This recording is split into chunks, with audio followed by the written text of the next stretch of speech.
Elisa, je vous cède la Oui, parole. merci Antoine. Bonsoir à toutes et à tous. Donc Elisa Denon, cofondatrice du collectif École et Familles oubliées. Et je souhaite profiter de cette occasion pour remercier aussi encore une fois de plus Antoine Flao, dont la disponibilité, l'impulsion et le soutien constant permettent de transformer parfois en quelques minutes comme cette fois-ci des échanges en initiatives concrètes pour progresser sur ces sujets qui nous tiennent tous à cœur. Et merci également aux intervenants qui ont répondu et ont accepté de se rendre disponibles malgré un délai très très court. En effet, pour l'anecdote, l'idée de ce webinaire est née vraiment très récemment d'un échange à la suite du travail de synthèse en cours de finalisation de la conférence du 20 juin dernier que Antoine mentionnait. Et en réécoutant notamment l'analyse des Mélagnards sur la façon de structurer l'action publique de manière efficace et basée sur les preuves, et particulièrement sur la nécessité de construire un référentiel commun, nous nous sommes rendus compte qu'aujourd'hui, au contraire, la plupart de nos plaidoyers, des plaidoyers sur l'accueil en France, mais aussi à l'international, mettent en avant plutôt la diversité des bénéfices pour la santé, pour l'éducation, l'énergie ou encore l'environnement, dans le but de fédérer. Mais finalement, c'est bien cela qui s'est traduit aussi par une pluralité des cadrages qui, dans le discours, qui renforce ce morcellement d'acteurs et des problématiques et finit donc par avoir l'effet opposé de, voilà, de faciliter la dilution des responsabilités et, in fine, l'objectif contraire à ce qu'on souhaiterait, c'est-à-dire l'inaction. Donc, un changement d'approche nous semble vraiment indispensable et nous sommes demandés comment traduire concrètement cette analyse, comment construire ces récits communs et notamment s'il fallait et comment il fallait choisir parmi les différentes problématiques qui se superposent de la santé publique, la protection des enfants, la sécurité des bâtiments. Donc, tous ces thèmes qui nous paraissent tous extrêmement importants, mais parmi lesquels il faut choisir pour ce récit commun. Et si pour ce faire, on peut s'inspirer de ce qui s'est passé historiquement pour la purification de l'eau, et si aujourd'hui c'est vraiment possible de mieux intégrer les risques infectieux et sa prévention euh, auprès de tous les acteurs dans le contexte qui est celui d'aujourd'hui. Donc l'objectif de ce webinaire était un peu de démarrer cette réflexion collective à l'aide de nos intervenants qui ont accepté de partager leur regard sur ces questions afin de commencer à identifier vraiment la meilleure stratégie pour arriver enfin à mobiliser les décideurs. Donc, je vous remercie. Je passe tout de suite la parole à Mélanie. Donc, j'espère ne pas avoir trahi les propos de la journée du vin. Merci. Merci Elisa, merci beaucoup de cette invitation. Je suis très contente d'être avec vous ce soir pour parler de ce sujet. Simple introduction de méthode. Euh, Personnellement, moi en tout cas, je suis là avec vous et je m'en réjouis au titre d'un engagement. Je pense que c'est peut-être aussi une prémisse méthodologique à mentionner, avec d'autres intérêts professionnels et intellectuels aujourd'hui que celui qui nous anime, mais malgré tout, un engagement, une fidélité, une loyauté à cet engagement qui nous a réunis dans des temps extrêmement difficile et qui fait qu'on est, en tout cas que moi je suis là aujourd'hui, et c'est un point, je pense, qui, c'est pas, je le dis pas pour parler de moi, mais parce que ça fait sens aussi par rapport à cet objet. C'est-à-dire, on est en train de parler d'un objet qui est lourd d'un héritage euh, émotionnellement, affectivement et politiquement très fort, mais en même temps un petit peu orphelin de cette puissance de mobilisation et que nous, enfin vous surtout, pas tellement moi, vous continuez de porter et ce qui vous honore. Euh, donc cet objet dont on parle, la qualité de l'air dans les écoles, tu l'as dit Elisa, j'avais simplement moi voulu, lors de cette rencontre précédente, et déjà avant, quand on se parlait tous les jours, c'était déjà ce que je disais et ce que j'avais écrit pour Terra Nova. C'est un objet qui, pour l'analyste des politiques publiques, est très particulier parce que justement, il est riche d'un grand nombre de problématiques, d'un grand nombre d'intérêts et potentiellement porté par des acteurs extrêmement hétérogènes. Et c'est pas toujours le cas, loin de là, dans les politiques publiques. Il y a là une spécificité, alors pas unique, mais qui quand même catégorise la qualité de l'air dans les écoles dans une sorte particulière d'objet de politique publique. Euh, D'où je parle moi là maintenant, donc moi j'ai une formation de philo, mais une thèse qui portait sur les épidémies en sciences politiques que j'ai faite à Sciences Po Paris, et c'est pendant ma thèse que je me suis intéressée au continent de littérature dont le mot-clé est analyse des politiques publiques. Ça veut dire c'est les gens qui, à l'intérieur de la science politique, s'intéressent spécialement à comment on construit et on conduit des politiques publiques. C'est loin d'être le seul objet possible de la science politique, donc c'est un sous continent. Et à l'intérieur de l'analyse des politiques publiques, il y a un continent de littérature qui s'intéresse spécialement à un processus qui est la mise sur agenda setting. Alors, les gens qui se spécialisent sur cet endroit-là de leur discipline, euh, ils ont beaucoup appris de la sociologie des organisations et ils ont construit l'idée qui, enfin voilà, c'est le guide méthodologique des gens qui travaillent sur l'analyse des politiques publiques et en particulier sur la mise sur agenda, c'est de dire, on sait maintenant, grâce en particulier à la sociologie des organisations, que l'idée reçue et spontanée suivante est fausse, à savoir, quand on fait des politiques publiques, c'est un peu comme quand on est docteur ou quand on est une dame qui se demande quelle robe elle va mettre ce jour-là, c'est-à-dire, on fait la liste des critères du problème. Enfin, on fait le diagnostic du problème, on fait la liste des critères qui vont nous permettre de trouver la solution. On envisage les différents scénarios et on choisit le meilleur en fonction de critères extrinsèques qui peuvent correspondre soit à des contraintes extérieures, soit à des préférences personnelles de l'individu. Donc ça, c'est évidemment ce qui vient en premier à l'esprit. Bon, la plupart des gens, je pense, pensent que quand on fait de la politique, on suit une démarche que la littérature en sciences politiques appelle séquentielle, pour dire qu'elle n'existe pas. Cette vision séquentielle de l'action publique est inexistante, elle est inopérante, ça ne se produit jamais. Donc ça ne se passe pas comme ça. Il n'y a pas des gens qui se disent, tiens, voilà le problème, à quelles données on peut avoir pour le décrire, on fait le diagnostic, en fonction de ça, on fait la liste des scénarios possibles qui pourraient constituer des solutions et on choisit le meilleur et on agit. Donc ça ne se passe pas comme ça. Mais ça ne se passe pas non plus de la façon extrême inverse. C'est-à-dire qu'on n'est pas non plus dans une situation où, à l'inverse, on serait dans une de pur hasard ou de pur coup politique, exclusivement cynique. Il n'y a pas, la mise sur agenda n'est pas un processus séquentiel, un peu comme un diagnostic différentiel de médecine, mais ce n'est pas non plus une activité totalement chaotique, imprévisible et répondant à des stimuli déplaisants et imprévisibles comme la volonté de faire un coup politique, la volonté de se rendre intéressant, la volonté de surfer sur un fait divers. On ne peut pas non plus réduire le processus de mise sur agenda politique à une vision cynique et chaotique de la situation. Donc, comme souvent, la vérité, ou en tout cas la juste description des choses, se situe au milieu entre ces deux idées reçues possibles et extrêmes. Donc, une façon que moi, encore une fois, c'est une littérature très riche, c'est tout un continent disciplinaire, hein, l'analyse des politiques publiques. Une littérature à laquelle moi, je me suis le plus intéressée, euh, c'est ce qu'on a appelé l'analyse cognitive des politiques publiques.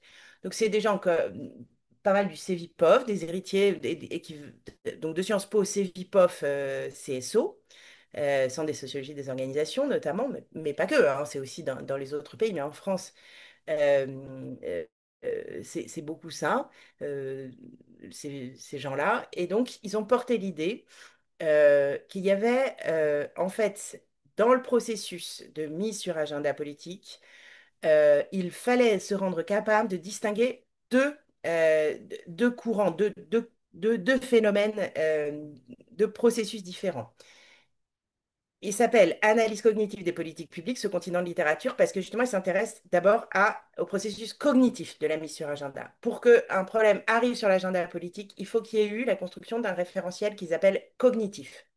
Le référentiel cognitif, ça va être les connaissances qui permettent de dire ça, c'est un problème, pourquoi c'est un problème, Qu'est-ce qui peut marcher éventuellement pour le résoudre? Donc, c'est une démarche d'interprétation cantonnée à un objet dont on devient capable de le décrire comme un problème, c'est-à-dire une anomalie par rapport à ce que la situation devrait être. Et puis, euh, cette littérature dit, mais en fait, décrire qu'il y a un moment, un référentiel cognitif qui permet de décrire un phénomène ne suffit évidemment en aucun cas à ce que ça devienne réellement un problème sur l'agenda politique. Pour que ça arrive, il faut que vienne s'adjoindre un autre travail que dans cette littérature on appelle référentiel normatif. Alors, normatif ici, c'est le sens de la philo du mot normatif. C'est pas le sens produire une norme au sens juridique. C'est ce qu'on appelle en philo un énoncé normatif. C'est un énoncé porteur non pas de faits, mais de valeurs, porteur de principes qui se situe au plan de l'idéal, au plan du devoir-être, au plan des principes. Et donc, on a d'un côté ce référentiel cognitif, on l'a vu, qui est construit pour décrire et interpréter un phénomène, et on vient s'adjoindre un référentiel normatif qui va donc articuler, cartographier les valeurs en vertu desquelles ce phénomène constitue un problème, ou les valeurs en vertu desquelles on va pouvoir choisir comment on va vouloir le résoudre. Donc ça, c'est un peu l'architecture un peu générale de cette littérature et sa méthodologie. Maintenant, si on cherche, et je termine, si on cherche à l'appliquer à notre situation qui nous intéresse aujourd'hui, on voit bien que on a, avec la qualité de l'air dans les écoles, une progression certaine de l'aspect référentiel cognitif et partage des cadres d'interprétation du phénomène mauvaise qualité de l'air, euh, qui est relativement assis et porté par des acteurs relativement cohérents. Et enfin, en tout cas, moi, c'est ce que je propose comme vision. Mais c'est pas complètement objectivé ce que je dis, mais voilà. En revanche, du côté du référentiel normatif, c'est-à-dire de la proposition d'énoncés qui dirait en vertu de quelle valeur il faut agir, en vertu de quelle valeur c'est un problème, en vertu de quelle valeur on va savoir quoi faire par rapport à ce phénomène, là, la situation est beaucoup plus éclatée puisque les valeurs, les principes en vertu desquels on va dire il faut agir, voilà le devoir-être à propos de ce phénomène, eh bien, ils sont éclatés. On a, et donc tu l'as dit, Elisa, on a le champ des valeurs, on va dire environnement, pollution, qualité du bâti, on a le champ des valeurs protection de l'enfance, aussi spécificité de la situation de l'école, éducation. Ce sont des enfants, il faut les protéger. C'est quand même aussi une valeur très forte dans notre champ. Et puis on a la valeur santé qui est elle-même un peu morcelée, puisqu'elle est morcelée entre sa valence plus euh, environnement, pollution, et sa valence plus infectio qui était complètement invisible, hein. Il faut quand même s'en souvenir, jusqu'au Covid, personne, dans aucun référentiel de qualité de l'air, jamais on évoquait euh, beaucoup, en tout cas, enfin, c'est ce que j'avais vu moi dans le travail que j'avais fait pour Terra Nova il y a déjà quelques années, mais n'importe qui disait, ah bah oui, oui, il faut contrôler la qualité de l'air dans les écoles à cause des champignons, à cause de la pollution, mais pas à cause des agents infectieux. Donc on a aussi une importation avec le Covid d'un sujet qui était beaucoup moins vu par les acteurs. Tout ça fait donc, mais je ne vais pas m'étendre parce que je sais qu'on partage à peu près tous, et même les gens qui nous verront éventuellement en enregistrement, ce constat, un grand morcellement des concepts et des valeurs qui vont nous servir à problématiser cet objet, la qualité de l'air dans les écoles. Alors, donc j'ai compris qu'Elisa, ce qu'elle voulait, c'était que je dise qu'est-ce qu'il faut faire dans ces cas-là. Et je sais pas répondre. Je suis mal placée pour répondre. Je ne me considère évidemment pas comme légitime pour répondre. Et en plus, réellement, je pense que c'est pas vraiment possible. Ce que je veux simplement dire pour conclure en forme de piste pour aborder cette séquence-là. Donc, du coup, si c'est ça le diagnostic, alors qu'est-ce qu'on fait, que disait Elisa? Les outils qui servent à des acteurs politiques pour la mise sur agenda, on peut en gros les identifier. La littérature le fait. Moi, je ne veux pas vous faire le cours ou la biblio là maintenant, mais les outils, c'est les médias, ça c'est clair. C'est des structures de porteurs de voix advocacy, donc une association, un club, un syndicat, une fédération d'acteurs. il faut à un moment une structure vocale dont la voix soit unique. C'est clairement un outil de la mise sur agenda, qui d'ailleurs est aussi très puissant pour les médias. C'est-à-dire que c'est les deux outils, les médias et une structuration de voix unique, sont clés et se nourrissent l'un l'autre. Il ne peut pas vraiment y avoir de médias s'il n'y a pas un corpus d'acteurs et d'argumentaires très bien identifié. Les autres outils disponibles plutôt du côté politique, donc du côté des acteurs déjà en responsabilité politique, tournent autour beaucoup de la, de la capacité à générer en fait de la demande citoyenne. Euh, et pour générer de la demande citoyenne, en gros, l'outil qui sort le plus tôt quand on pense à ça, c'est la sphère euh, des plaintes. Générer de la demande citoyenne, ça se passe en partie pour un certain nombre de sujets quand même devant les tribunaux. Des gens sont venus se plaindre. C'est un moteur clé. Donc après, vous allez me dire, voilà, la pompe de la Tamise, on s'est aperçu qu'il n'y avait pas des plaintes devant les tribunaux parce que l'eau n'était pas potable. Mais bon, il y avait un autre argument un peu cynique en termes de nombre de morts du choléra. Donc voilà, différents plans peuvent s'activer, mais en gros, je m'arrête là pour l'instant. Vous voyez ce que j'avais envie de partager à peu près avec vous. Et puis je pense que Patrick va enrichir maintenant de sa vision plus riche historiquement. À vous. D'accord, merci beaucoup, Mélanie, pour voilà, ce très rapide tour voilà, des continents de ce voyage autour des Ça vous continents allait? de la science politique. Et alors, on aura une discussion juste après les trois exposés. Mm, On va la réunir en une seule discussion. Donc, ok, vous aurez la possibilité, ceux qui ne sont pour l'instant, qui n'ont pas de micro possible, vous lèverez la main, vous pouvez avoir le chat pour poser des questions. Mais si vous voulez poser une question verbalement, ce sera possible. On vous activera le micro à votre demande, hein.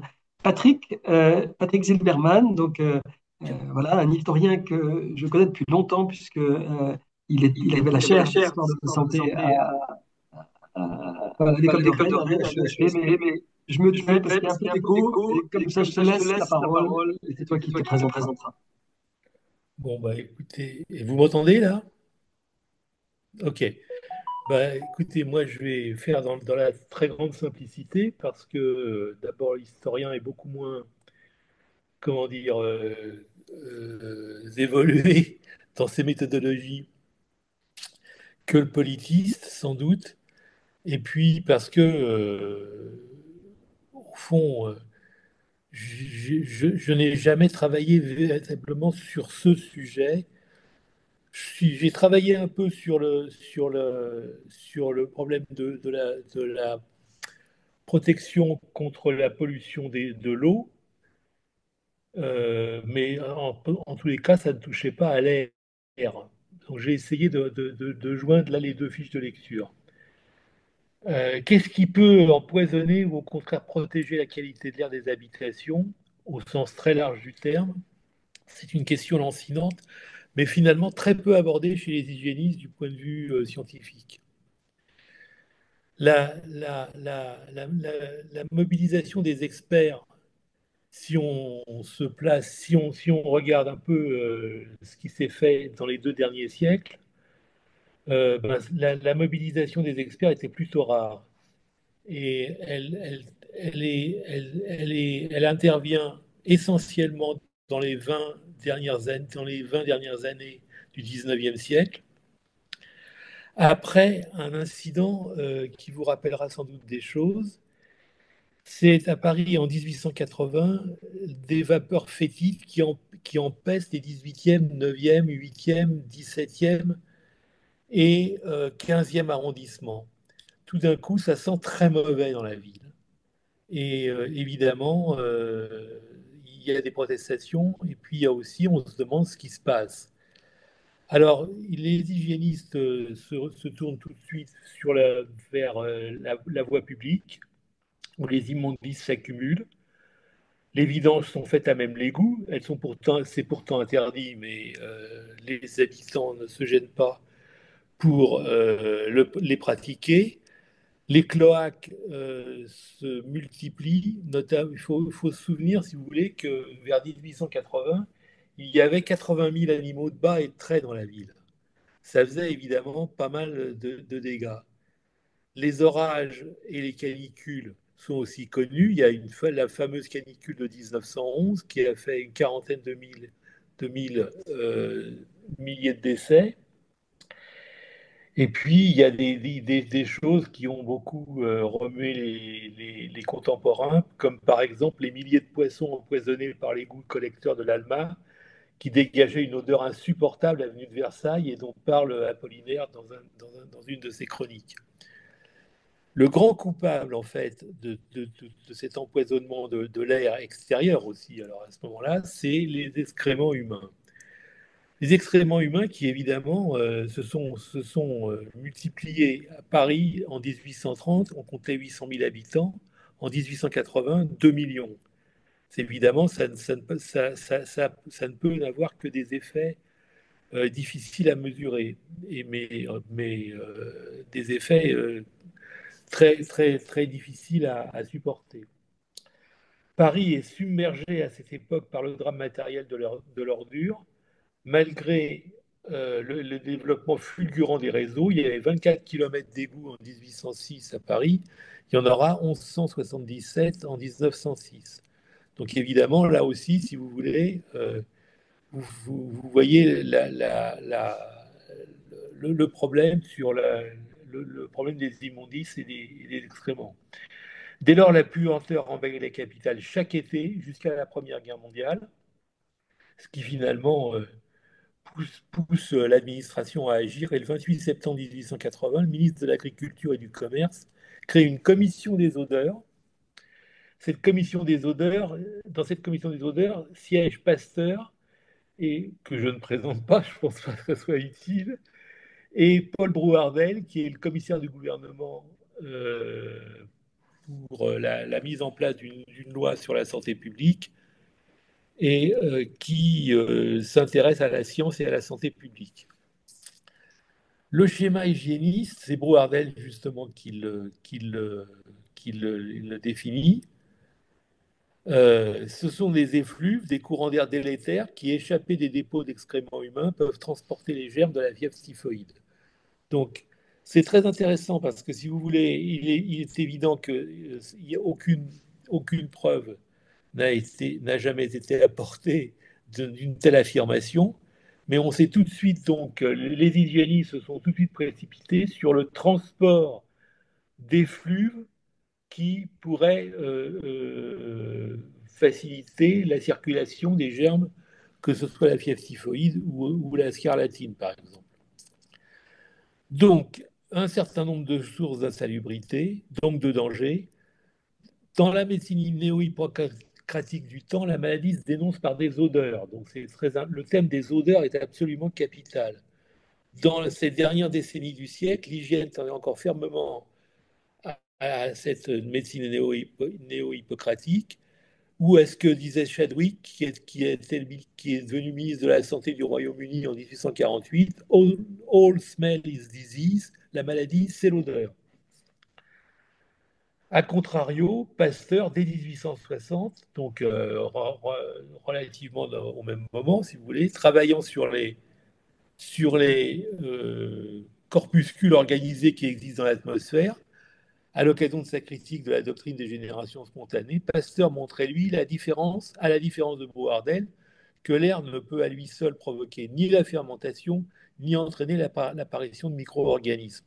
Donc on a une situation je dirais, le mot science peut-être n'est pas tout à fait approprié, mais disons de la théorie des odeurs en deux parties, le miasmatisme, donc all smell is disease, et puis le pasteurisme, dont je viens de rappeler l'axe essentiel, qui se partage ainsi la science des émanations, soit une bonne partie de la politique de santé publique.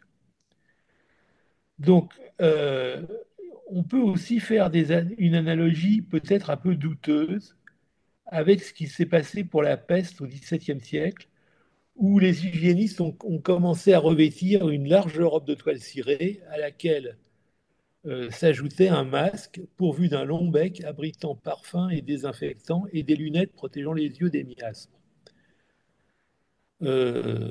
Empestés flottant dans l'atmosphère. Les parfums et les... Attendez, il faut que je redimensionne.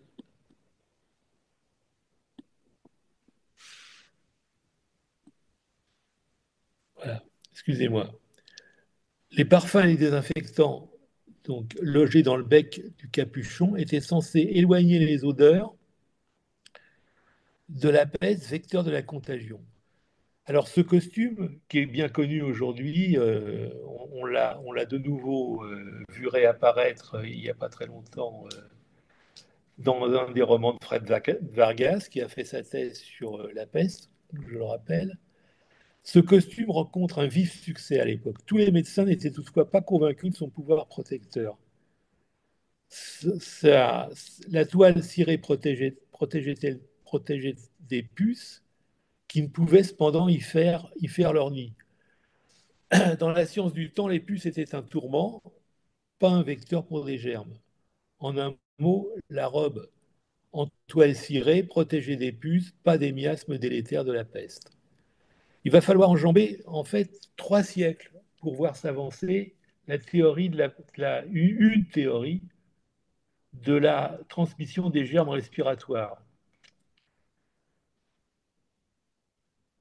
Elle est issue des travaux de Karl Flügge à Berlin dans la toute dernière partie du XIXe siècle. Attendez, il faut que je redimensionne mon écran là. Je suis désolé.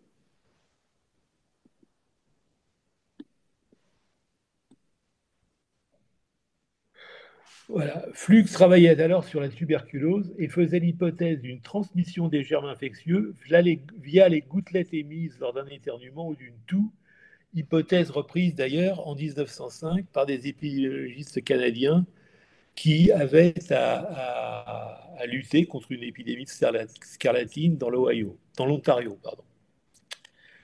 Alors, l'air peut-il entraîner l'apparition de micro-organismes? L'affirmer ne serait-ce pas de revenir aux théories de la génération spontanée?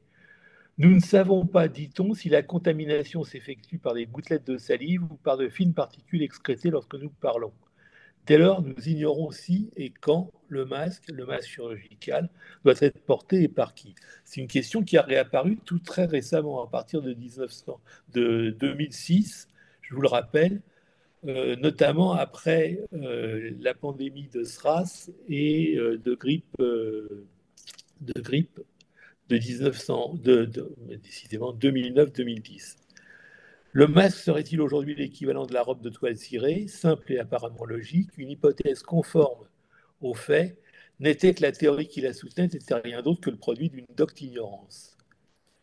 Par le fait, la route vers le port du masque en population générale a été ouverte par 2 questions largement irrésolues. La première concerne une potentielle transmission de l'infection par des personnes asymptomatiques ou polysymptomatiques dans la transmission du virus. C'est le retour d'une question lancinante dans le domaine des quarantaines. Et puis une seconde question également irrésolue qui touche à la survie éventuelle du virus dans l'air et sur des surfaces solides. Une étude parue dans le New England Journal of Medicine le 17 mars 2020 rend plausible l'idée que le SARS-CoV-2, le coronavirus si vous préférez, puisse se transmettre par les aérosols que nous excrétons en parlant. Comment dès lors peut-on parler de la qualité de l'air intérieur? Mais attention, personne n'a jamais dit que les masques protégeaient efficacement leurs porteurs contre le coronavirus ou d'autres germes en suspension dans l'air intérieur des habitations. Il ne s'agit pas de protéger les bien portants, je le rappelle, mais d'éviter que ceux-ci asymptomatiques ne soient une source de contamination. Le débat à propos du masque, c'est-à-dire de la qualité de l'air ambiant, se résume finalement à une question qui n'est pas posée et que par suite nous ne poserons pas. Je termine rapidement. D'un côté, l'opinion existe des masques pour se protéger contre les gouttelettes infectantes excrétées par les autres, tandis que les médecins recommandent le masque afin de protéger les autres contre mes gouttelettes infectantes, moi, asymptomatique et contagieux sans le savoir. Encore une fois, on est, et je m'arrêterai là, nous sommes mis en présence du schéma moral de la vaccination. Mon droit de ne pas me vacciner découle de votre devoir de le faire. Et mon droit de ne pas me vacciner, de me masquer, découle de votre devoir de porter un masque en présence de germes dans l'air ambiant. Voilà, j'en ai fini. Vous voyez, c'était de simples fiches de lecture finalement. Alors, merci Patrick. Si tu peux muter. Oui, je vais couper le micro. Oui, merci beaucoup. Alors, on va passer sans plus tarder la parole à David, à David Simard. De la même façon, David, vous présentez. Euh, oui, Alors, un jour, on reviendra peut-être sur Patrick et sur une autre question qui m'intéressait, moi, sur le plan historique, qui était comment la problématique du choléra avait suscité ces adductions d'eau et ce tout à l'égout. Mais c'est une autre question, mais c'est l'analogie qui nous aurait intéressé d'avoir. Et je pense que tu avais là-dessus aussi t'avais beaucoup travaillé sur ces questions-là, dont on pourrait y revenir. Mais c'est un peu une autre commande. David, je vous laisse la parole. oui, bonjour à toutes et tous. Donc, je m'appelle David Simard, je suis docteur en philosophie, spécialisé en philosophie de la médecine, de la santé et de la biologie. J'enseigne dans ces domaines à la faculté de santé de l'université Paris-Est Créteil. Donc, je vais rebondir un petit peu sur des choses là qui ont été dites. La question de comment faire pour prévenir les maladies aéroportées, euh, il y a plusieurs choses. Il y a d'abord, ça va rejoindre les questions des référentiels cognitifs et puis des référentiels normatifs, notamment exposés par Mélanie Heard pour comment on peut passer à une mise à l'agenda. Euh, pour prévenir les maladies aéroportées, eh bien, il faut d'abord les considérer comme aéroportées. Ça paraît une évidence et en même temps, eh bien, c'est loin d'être le cas et il y a plusieurs raisons qui s'inscrivent dans l'histoire des modèles de pensée qui sont relatifs aux voies de transmission des maladies infectieuses.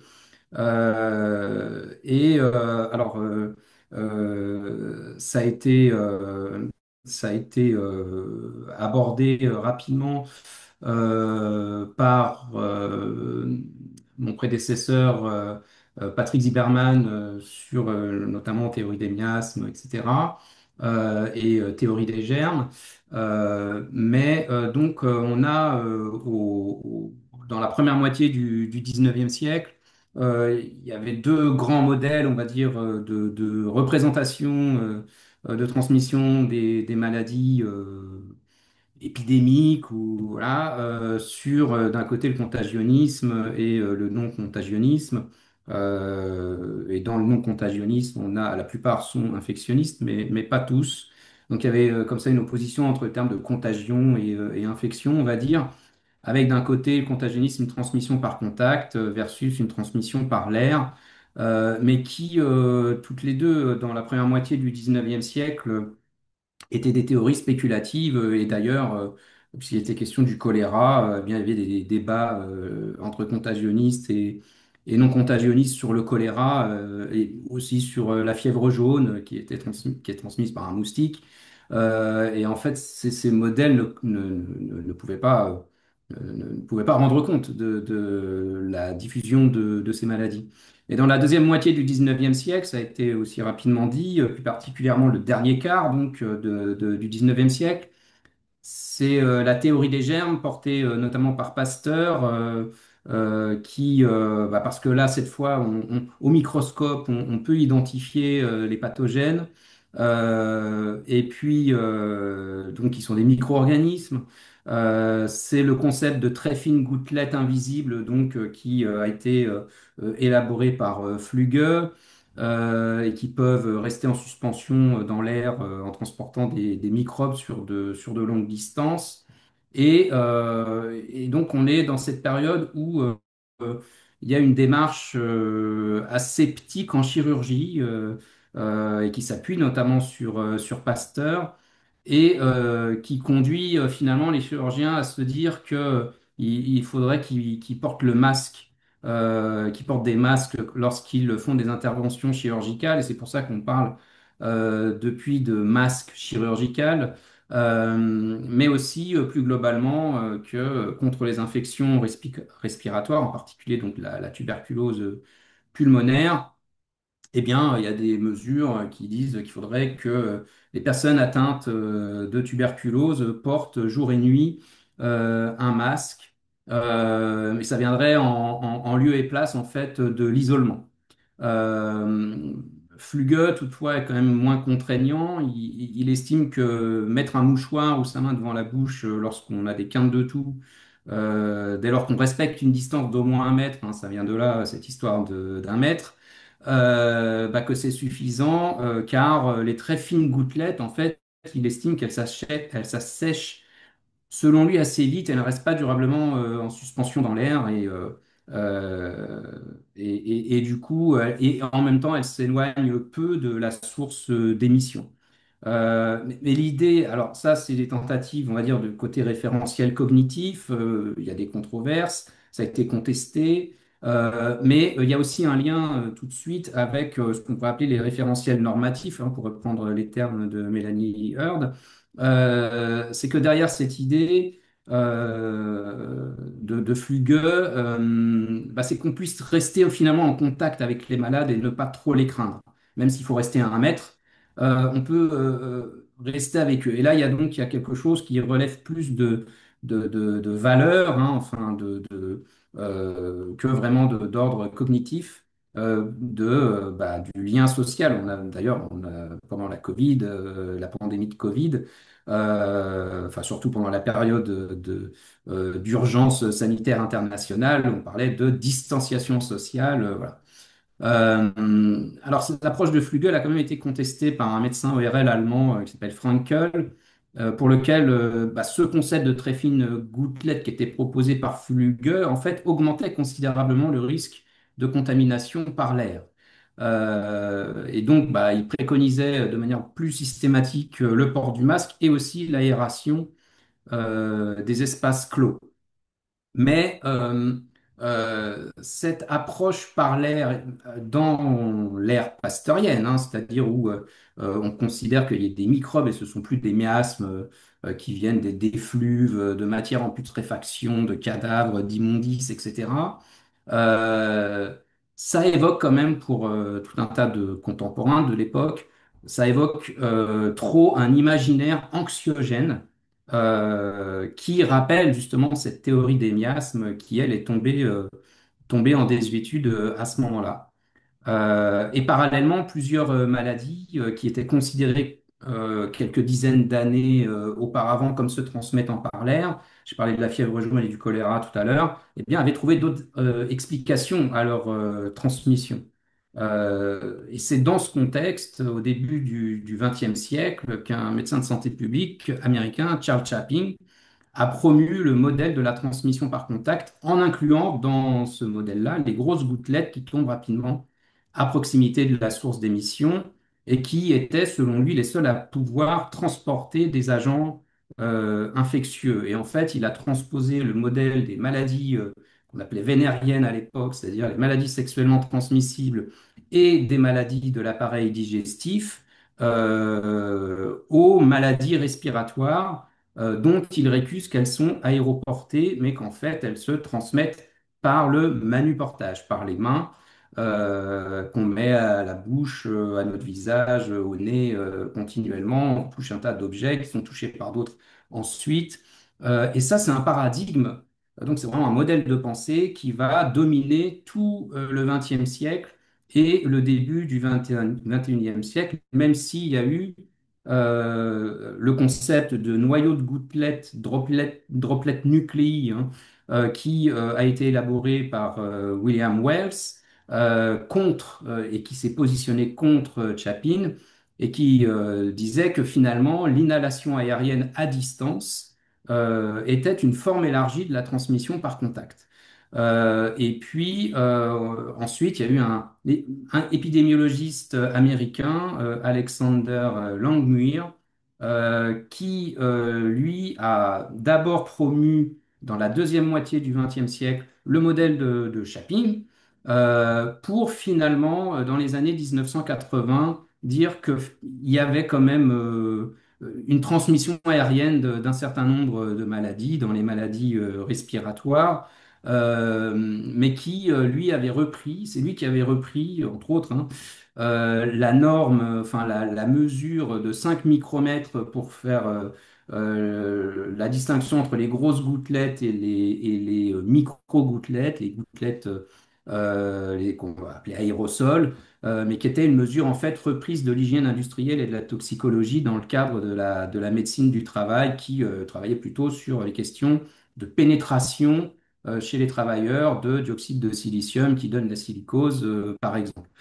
Donc en fait, tout ça pour dire que pour arriver à mettre à l'agenda la question de la qualité de l'air intérieur sur les questions d'infectiologie, il faut déjà, il y a un obstacle qui est au niveau du référentiel cognitif. Peut-être que ça progresse, comme le disait Mélanie Heard, mais j'ai l'impression aussi qu'il y a quand même beaucoup d'obstacles, parce que ce sont des habitudes de pensée qui sont anciennes. C'est d'abord de considérer qu'il y a un problème de la qualité de l'air intérieur du point de vue infectiologique, ce qui repose sur la prise en compte de la transmission aéroportée comme importante dans la transmission des infections respiratoires transmissibles. Et autre point sur le plan des référentiels normatifs, il y a quelque chose que je vais reparler très rapidement du choléra, et je terminerai là-dessus. Euh, c'est aussi un discours qu'on a beaucoup entendu il ne faut pas faire peur aux populations, il y a des marchands de peur, etc. On a beaucoup entendu ça pendant toutes les premières années de la pandémie de Covid. Et en fait, on retrouve vraiment là du côté, je dirais, normatif, du coup, cette injonction à pas faire peur aux populations, à pas les effrayer. Et concernant le choléra, de grands médecins de l'histoire de la médecine, hein, qui ont fait l'histoire de la médecine, disaient au 19e siècle, dans la première moitié du 19e siècle, quand le choléra a surgi en Europe, que eh bien, il fallait pas effrayer les populations parce qu'en plus, lorsque les gens ont peur, ils sont encore plus susceptibles d'attraper le choléra. Donc on retrouve cet argument, hein, qui est plus moral finalement, de ce point de vue-là. Et je pense qu'il reste encore des obstacles sur ces deux référentiels, cognitifs et normatifs, avant qu'on puisse faire vraiment une mise à l'agenda des politiques de cette question. J'en ai terminé, je vous remercie.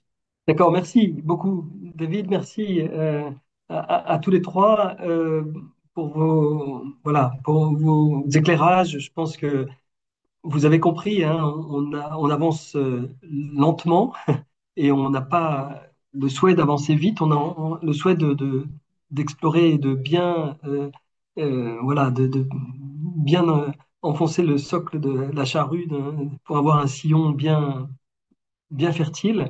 Et donc, c'était important pour nous d'avoir cet ancrage historique que vous avez apporté et aussi cet ancrage de politique publique que Mélanie a apporté. Alors, je m'adresse maintenant à tout le monde, tous ceux qui sont ici participants ou panélistes.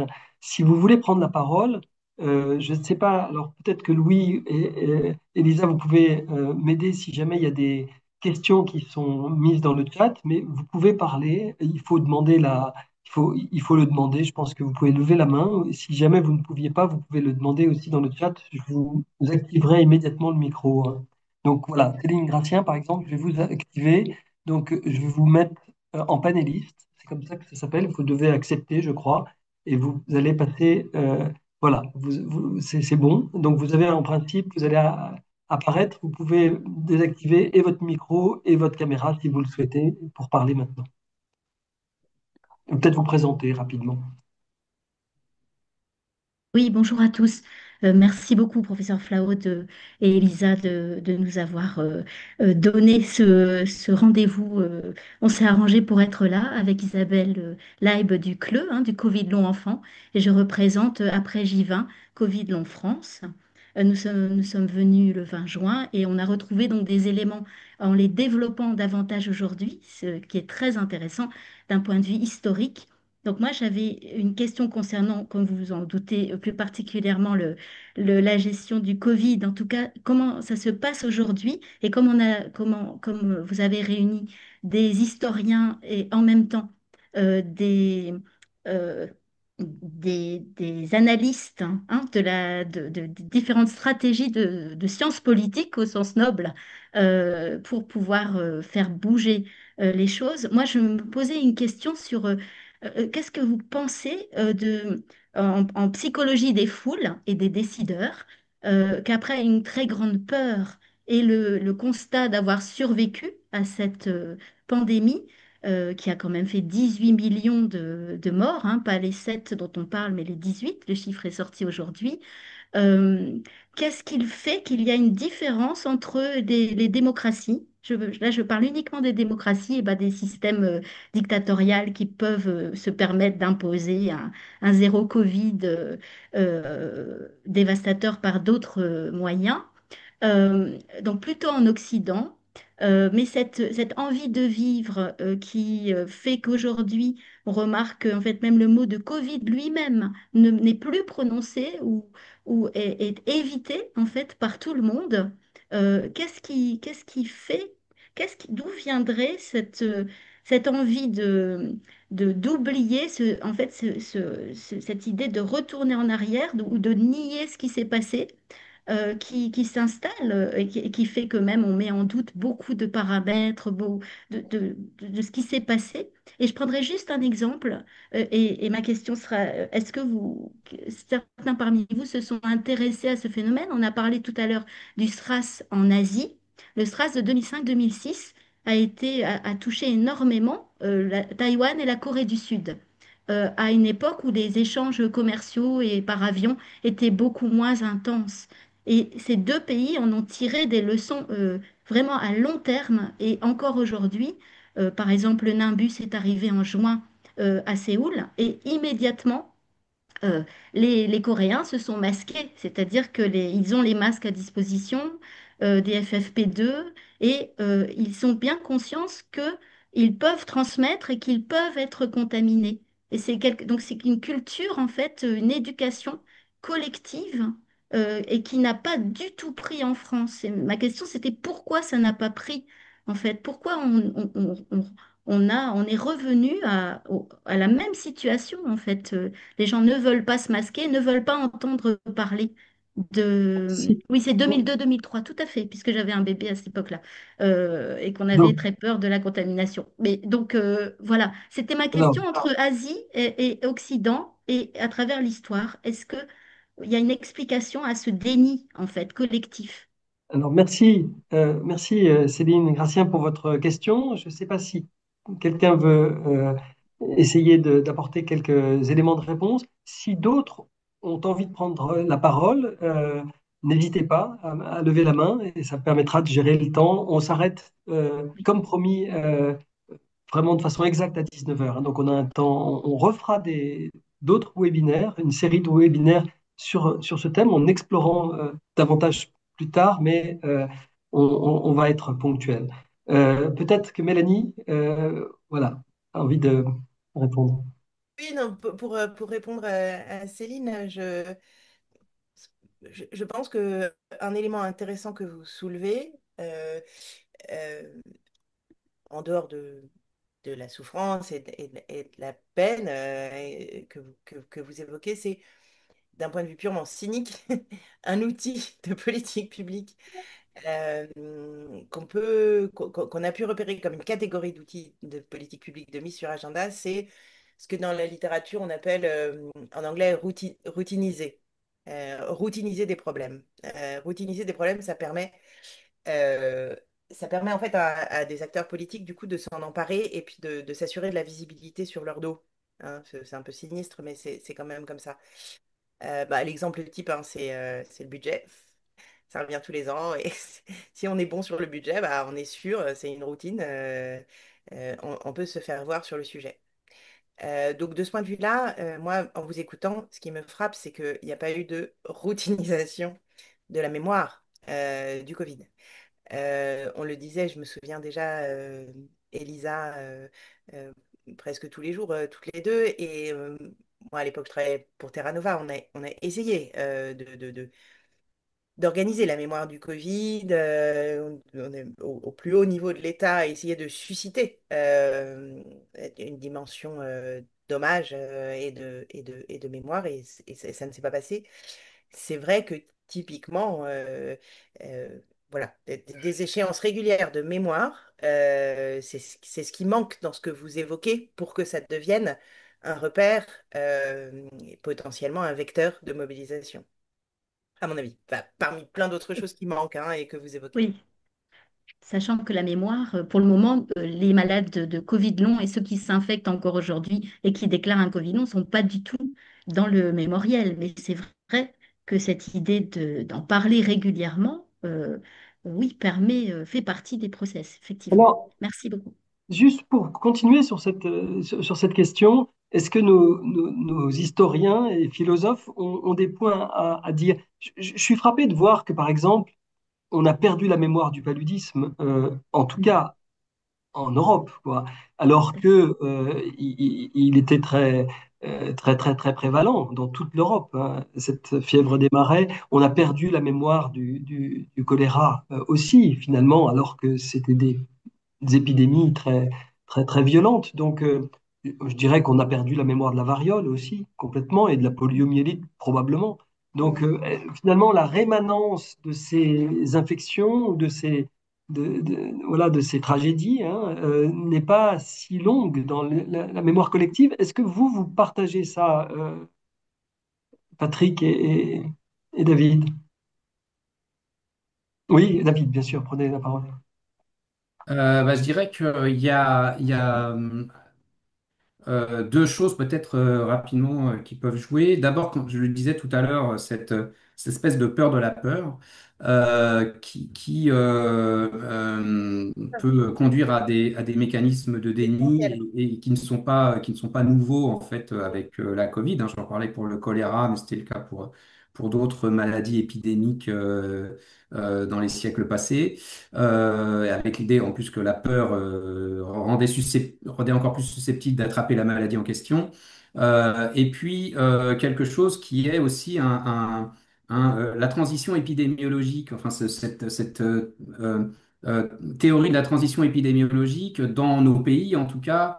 Riches, avec le gros développement de l'hygiène hein, publique, de la salubrité publique et de la biomédecine, qui ont modifié les causes des décès, la part des causes de décès et la part des causes de décès par maladie infectieuse qui a reculé au profit de la part des décès des maladies chroniques et finalement et l'exemple de la variole est très parlant puisqu'elle a été annoncée comme éradiquée en 1980 je crois par l'OMS de la planète. Enfin, il y a vraiment eu cette idée, je pense, on en a fini avec l'infectieux.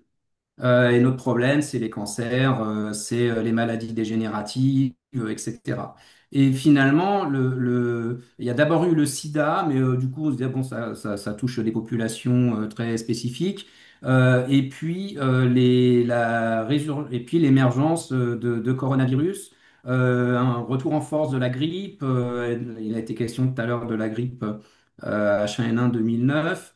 On s'inquiète par rapport à la grippe aviaire aujourd'hui. Où finalement l'infectieux se rebelle, j'ai envie de dire, et la Covid. Donc voilà, mais peut-être que ce mouvement historique aussi a conduit à ce que on se préoccupe moins des maladies infectieuses. Je, Oui, Juste, Antoine, je rejoins complètement David sur deux points, très rapidement. Sur le la fin de ce qu'il vient de dire. Je pense qu'effectivement, sur cette question de l'infectio, il y a vraiment quelque chose à penser et aussi quelque chose à... Enfin, c'est-à-dire que le Covid a matérialisé qu'en fait, la séparation maladie chronique et maladie infectieuse ne fonctionnait pas si bien que ça. Euh, c'est en fait une séparation que d'autres sphères importantes de l'action publique en santé interrogent. Suivez mon cas, HPV. Les gens ne Et, comprennent et pas. HIV, et HIV. Ouais. Et HIV maintenant. Donc, mais pour des gens, de faire un vaccin pour se protéger contre un cancer, je veux dire, on leur avait toujours dit que c'était pas pareil, les maladies chroniques et les maladies infectieuses, hein. Donc, c'est quand même un peu foutage de gueule, cette affaire. Donc, je pense qu'il y a peut-être en partie quelque chose à l'avenir à travailler sur la fin de cette prétendue frontière. Enfin, mais bon, ça dépasse Ouais, mon... très, très intéressant. Il y a aussi il y a 4 vaccins qui ont un effet Oui, protecteur pour la maladie d'Alzheimer, par exemple. voilà. Il y a l'hépatite B, bien sûr, et le cancer du foie.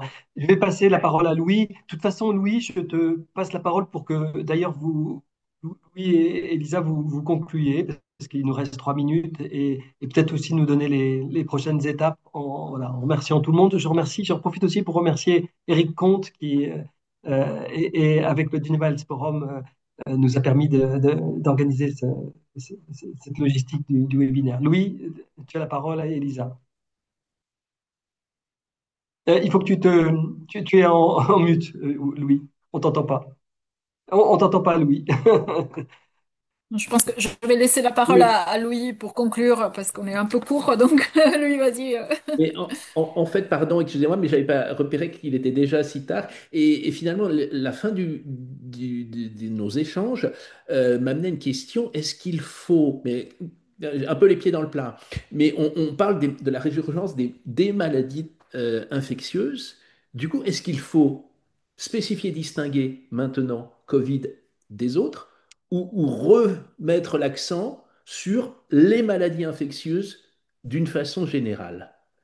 Est-ce que est-ce que c'est mieux la singularité ou est-ce que c'est mieux la globalité? Ça, c'était une des questions. Et alors, et à entendre les interventions précédentes et notamment merci pour vos éclairages qui sont novateurs, je pense, pour beaucoup et qui le seront pour les auditeurs, non seulement les présents, et il y a des remerciements euh, dans le chat et il y en aura aussi pour ceux qui vont écouter à distance.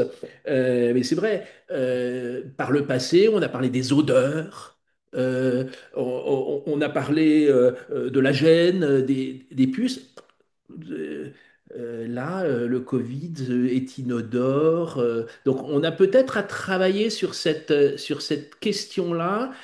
Comment est-ce que on évite qu'effectivement on ne cherche à oublier le pic de la pandémie?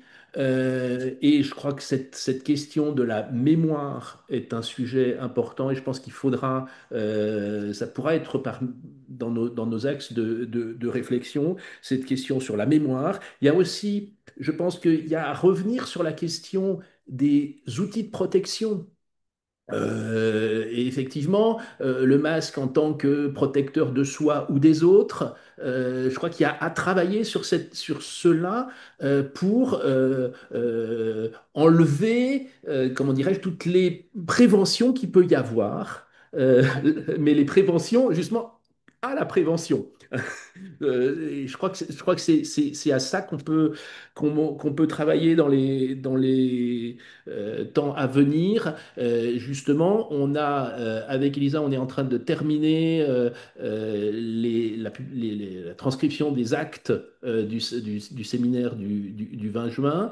Et je pense que on fera aussi euh, un résumé de cette séance qui est très riche, même courte, et j'ai déjà dépassé un peu d'une minute, et que on vous ressollicitera aussi pour continuer à cette réflexion sur justement la construction des deux processus cognitifs et normatifs qui sont effectivement les deux pieds sur lesquels on doit avancer parce que le corpus des connaissances n'est pas encore totalement stabilisé. En tout cas, il y a des discussions, justement, et il faut trouver comment vaincre ces discussions et que les politiques n'aient pas de scrupules et les décideurs n'aient pas de scrupules à s'emparer de ce sujet-là qui ne doit plus faire peur, mais nous préoccuper néanmoins, si j'ose dire. Juste, pardon, Antoine, 2 secondes. J'insiste, je pense que dans la liste, il faut vraiment aussi mettre ce dont David a parlé à propos de peur de la peur. Et Mm. que, David l'a évoqué au titre en partie du référentiel normatif pour reprendre les mots que j'avais employés, mais je crois que c'est aussi à l'agenda du référentiel cognitif, c'est-à-dire qu'à un moment donné, il va falloir produire des données pour dire que cette théorie selon laquelle les gens ont peur et que quand ils ont peur, ils se contaminent encore plus, c'est pas vrai. Mm. Et ça, vous en avez les moyens. Et je pense que ça serait vraiment très utile pour l'action publique, pour le coup, de se mobiliser là-dessus. C'est un sujet sur lequel moi j'ai travaillé à propos du sida dans ma thèse, donc je comprends bien. Voilà. D'accord. Relisez Marseille, ville morte, La peur de la peur en 1720. On lit les extraits des autorités en 1720 à Marseille, on a l'impression qu'on lit Emmanuel Macron. C'est dingue. Bah, D'accord. Bah, écoutez, merci beaucoup à tous. Et puis, voilà, on est un petit peu à l'horloge suisse et donc on ne va pas déborder trop. Et on vous remercie infiniment. Merci les orateurs. Merci pour les questions. Et puis donc à très bientôt parce qu'on continuera sur le même format, ce type d'échange. Très, très utile pour nous et voilà, j'espère pour la cause. Au revoir, bonsoir et merci Merci, au encore. revoir. bonsoir et Merci. merci. Bonsoir, merci.